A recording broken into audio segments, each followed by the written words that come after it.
σας, καλώς ήρθατε στο κανάλι μου.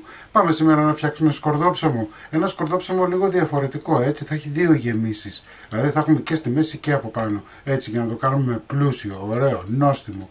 Μην ξεχνάτε να κάνετε κοινοποίηση στα βίντεό μου, να κάνετε γραφούλα στο κανάλι μου. Ό,τι θέλετε να έρθετε στις ομάδες μας Μαγειρικές Απολαύσεις και Γιώργο Ζόλης Μαγειρικές Απολαύσεις. Γράψτε μου ένα σχόλιο από που με βλέπετε ή αφήστε μου μια καρδούλα γιατί με βοηθάτε πάρα πολύ με αυτό. Και τώρα πάμε να σας δείξω την εκτέλεση και τα υλικά. Πάμε να ξεκινήσουμε.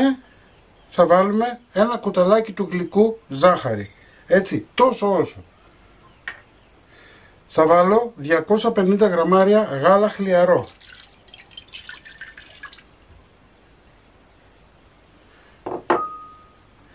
Ενάμιση φακελάκι ξερή μαγιά, περίπου 10 γραμμάρια.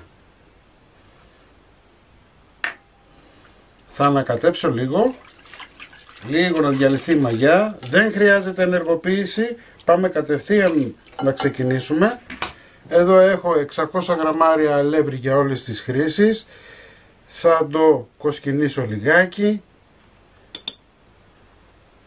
Θα προσθέσουμε 2 κουταλάκια του γλυκού αλάτι.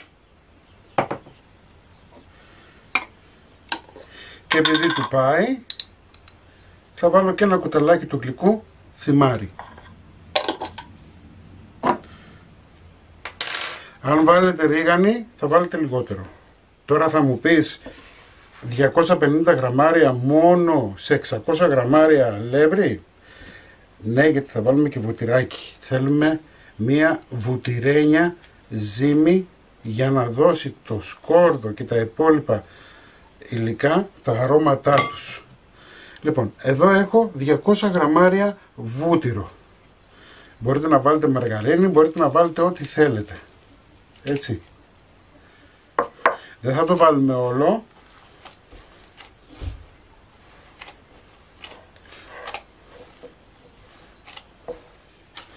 Και αφού έχει ανακατευτεί λίγο το ζυμαράκι μας, θα προσθέσουμε 2 κουταλιές της σούπας ξύδι. Το ξύδι θα δώσει τραγανότητα και νοστιμιά.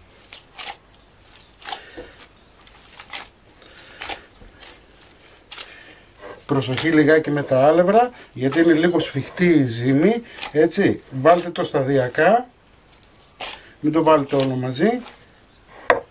Θα μαζέψουμε. Πάντα καθαρίζουμε τα τυχώματα. Θα δουλέψουμε λίγο με το χέρι μας.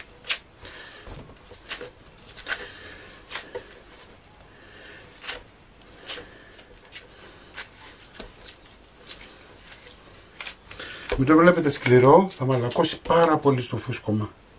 Κάνουμε μία χαρακιά, το ξαναβάζουμε πάλι μέσα, το σκεπάζουμε και το αφήνουμε να διπλασιαστεί, περίπου 30 λεπτά. Εδώ έχω ζεστάνει το βούτυρο που μου έχει περισσέψει, έτσι αν δεν νομίζετε ότι δεν ζεστάνει μπορείτε να βάλετε και λίγο παραπάνω ή μπορείτε να βάλετε και ελαιόλαδο. Λοιπόν, θα βάλω 3 κερλίδες σκόρδο, είναι στην κρίση σας όμως πόσο δυνατό θέλετε να το κάνετε. Μπορείτε να βάλετε 4, μπορείτε να βάλετε 2 ή 1, έτσι. Αυτό είναι στη δική σας την κρίση, πόσο θέλετε να μυρίζει το σκορδόψωμό σας.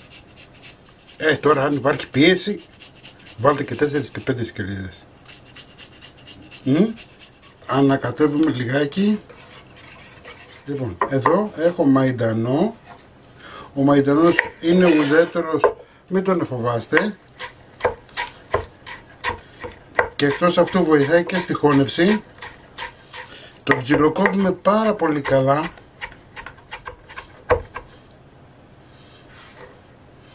Θα το βάλουμε στο μείγμα μας. Θα ανακατέψουμε λίγο. Έλα, και μην κάνετε σαν μικρά παιδιά, δεν σας αρέσει το σκόρδο, μια χαρά είναι το σκορδάκι. Λοιπόν, περιμένουμε να φουσκώσει η ζύμη μας και επανέρχομαι. Λοιπόν, η ζύμη μας έχει διπλασιαστεί. Θα την ξεφουσκώσουμε λιγάκι.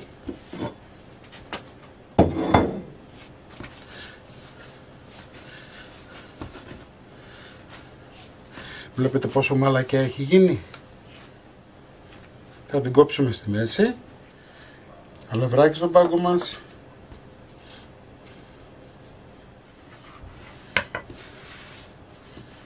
Θα την ανοίξουμε. Εάν δεν σας ανοίγει, θα αφήνετε 1-2 λεπτάκια και θα συνεχίζετε. Θα αφήνετε δηλαδή να δουλεύει η μαγιά που έχουμε βάλει και θα σας ανοίγει πολύ πιο εύκολα από ό,τι ανοίγει.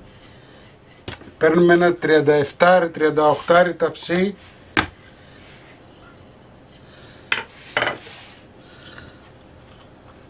Το τραβάμε λιγάκι να πάει παντού. Θα βάλουμε τυράκι. Επιλέξτε τυριά που λιώνουν. Εντάξει. Θέλουμε το τυράκι μας να λιώσει και να γίνει νόστιμο. Και να δέσει με τη ζύμη μας. Αφήνουμε στην άκρη. Πάμε να πάρουμε το επόμενο.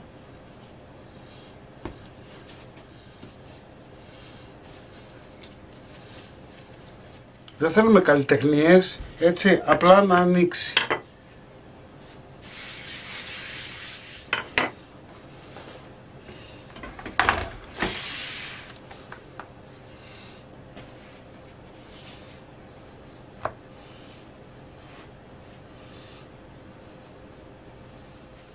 Πάμε να το κλείσουμε τώρα.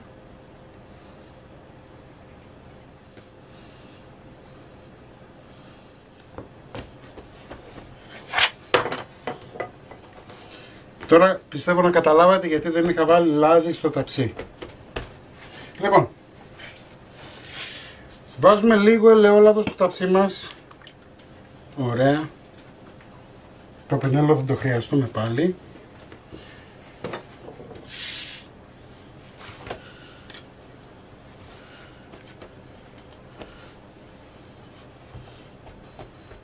Με ένα ξύλο τρυπάμε.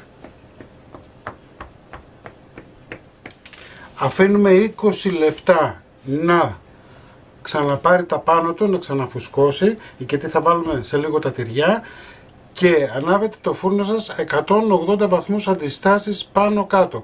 Δηλαδή σε 15 λεπτά θα ανάψετε το φούρνο σας 180 βαθμούς αντιστάσεις πάνω κάτω. Μέχρι να τελειώσουμε εμείς το σκορδό ψωμό μας θα έχει ζεσταθεί και ο φούρνος και θα φουρνίσουμε κατευθείαν. Λοιπόν, 15 λεπτά αφήσαμε. Βλέπετε έχει φουσκώσει. Ανάβετε το φούρνο σας 180 βαθμούς αντιστάσεις πάνω κάτω. Κάνουμε χαρακές.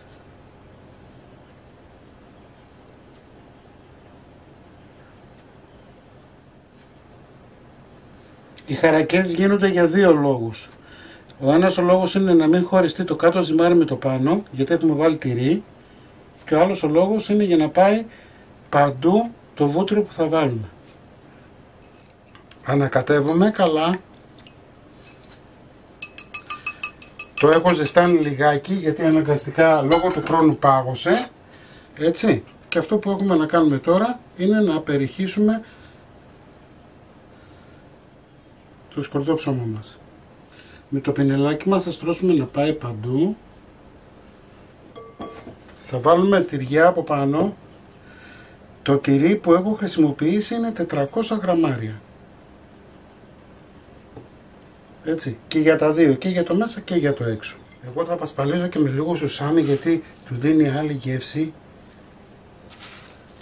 Και πάμε για ψήσιμο. 180 βαθμούς αντιστάσεις πάνω κάτω μέχρι να πάρει ένα ωραίο χρώμα, θα το δείτε. Περίπου στη μισή ώρα με 35 λεπτά θα σας πάρει, ανάλογα τη δύναμη του φούρνου σας. Εντάξει. Λοιπόν, όπως σας είπα, 30 με 35 λεπτά, ξέχασα να σας πω, θα το βάλετε χαμηλά στο φούρνο σας, στην πρώτη σχάρα κάτω, έτσι. Εάν δεν θέλετε να σας πάρει πάρα πολύ χρώμα, μπορείτε να βάλετε και λίγο αλουμινόχαρτο μετά τα 20 λεπτά όμως. Το αποτέλεσμα είναι αυτό. Θα το αφήσουμε λίγο να κρυώσει και θα το κόψουμε. Μην ξεχνάτε να κάνετε κοινοποίησεις στα βίντεό μου, να κάνετε γραφούλα στο κανάλι μου, ό,τι θέλετε να έρθετε στις ομάδες μας, μαγειρικές απολαύσεις και Γιώργος Ζόλης μαγειρικές απολαύσεις και εμείς θα τα ξαναπούμε πάλι με ένα επόμενο βίντεο. Γεια και χαρά σας!